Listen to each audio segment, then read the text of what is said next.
Assalamualaikum warahmatullahi wabarakatuh. Selamat pagi, selamat siang, selamat sore, dan selamat malam bagi yang menonton video pembelajaran hari ini. Apa kabar kalian semua? Semoga selalu dalam keadaan sehat dan selalu semangat menjalani hari ya. Berjumpa lagi bersama saya, Ibu Prasasti Lisenanda Putri dalam mata pelajaran Bahasa Indonesia.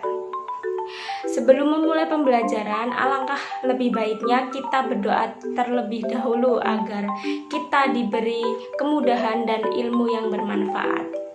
Berdoa menurut kepercayaan dan keyakinan masing-masing dimulai.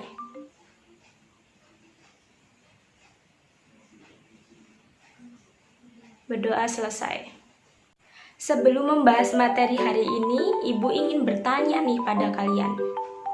Ada yang ingat materi sebelumnya kita telah membahas apa? Ya, betul sekali. Kita sebelumnya sudah membahas tentang sistematika resensi. Nah, ada yang ingat sistematika resensi itu apa aja? Ayo, lupa ya. Ayo buka buku catatannya.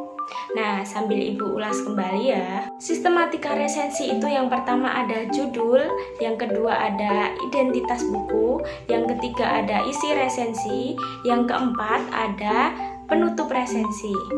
Nah, sedangkan hari ini kita akan membahas tentang kebahasaan pada teks resensi.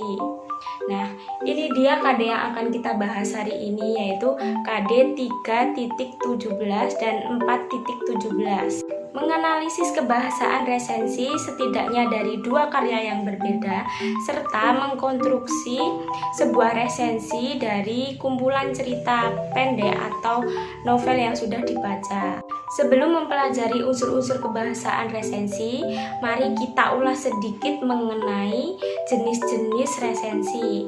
Nah, jenis-jenis resensi itu yang pertama ada resensi informatif. Nah, resensi informatif ini adalah resensi yang mengulas singkat tentang isi dari keseluruhan buku. Kemudian yang kedua ada resensi deskriptif. Nah, resensi deskriptif ini adalah resensi yang mengulas secara detail isi dari buku tersebut. Yang ketiga ada resensi kritis. Resensi kritis ini adalah resensi yang mengulas secara detail isi dari suatu buku dengan menggunakan metodologi ilmu pengetahuan tertentu. Setelah mengetahui jenis-jenisnya, kita juga harus paham mengenai struktur teks resensi.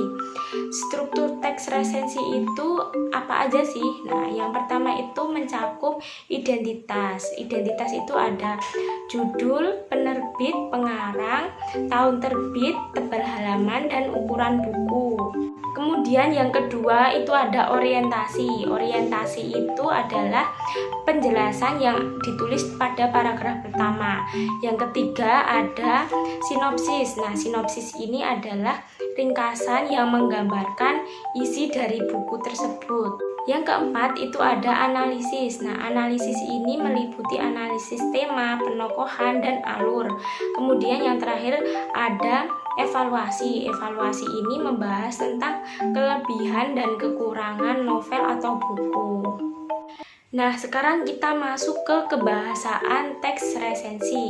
Kebahasaan teks resensi itu yang pertama banyak menggunakan konjungsi penerangan. Konjungsi penerangan itu contohnya seperti bahwa, yakni, yaitu, seperti itu. Nah, kemudian yang kedua ada banyak menggunakan konjungsi temporal. Nah, ini biasanya berhubungan dengan waktu. Contohnya itu seperti sejak, kemudian, akhirnya, dan lain sebagainya. Yang ketiga, itu banyak menggunakan konjungsi penyebaban. Itu contohnya seperti sebab, karena, dan lain-lain. Kemudian kebahasaan selanjutnya itu menggunakan pernyataan pernyataan saran atau rekomendasi. Nah, ini ditandai dengan menggunakan kata-kata hendaknya, sebaiknya, jangan, dan lain sebagainya. Kemudian yang kelima ada menggunakan kata kerja mental. Nah, kata kerja mental ini contohnya seperti menarik, menyukai, memikat, dan lain-lain. Kemudian yang terakhir atau yang keenam itu ada menggunakan kata serapan dari bahasa asing. Setelah mengetahui kebahasaannya, berikut ini adalah langkah-langkah untuk meresensi suatu buku atau novel. Nah, yang pertama itu kita harus mengetahui aspek bukunya terlebih dahulu, mulai dari tema, deskripsi isi buku, hingga jenis bukunya. Selanjutnya, kita dapat membaca buku yang akan kita resensi itu dengan teliti. Setelah membaca dengan teliti, kita dapat menandai yang akan dijadikan data. Kemudian, setelah menandai, kita membuat intisari dari buku tersebut.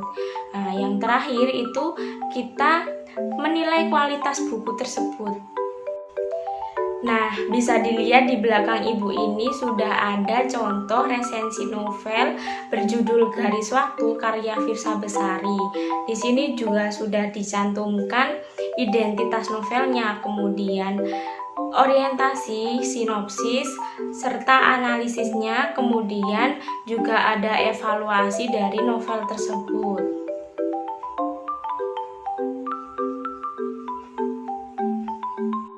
Demikianlah materi pembelajaran hari ini. Hari ini kita sudah belajar tentang apa? Ya, betul sekali. Hari ini kita sudah belajar mengenai kebahasaan teks resensi.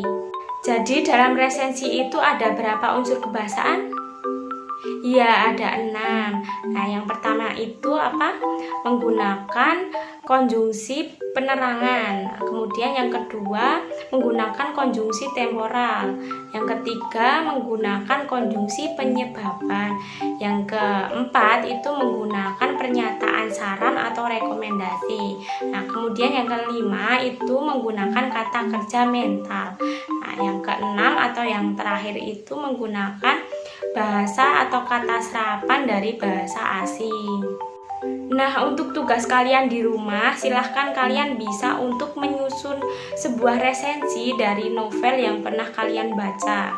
Kemudian diketik dan dikumpulkan dalam bentuk PDF. Jangan lupa dikerjakan secara sungguh-sungguh. Jika masih ada yang belum paham mengenai materi dan tugas yang ibu berikan, silahkan bertanya di WhatsApp group atau bisa juga di kolom komentar di bawah ini. Kemudian, untuk pertemuan berikutnya kita akan membahas tentang materi teks drama. Sekian yang dapat ibu sampaikan. Terima kasih. Wassalamualaikum warahmatullahi wabarakatuh.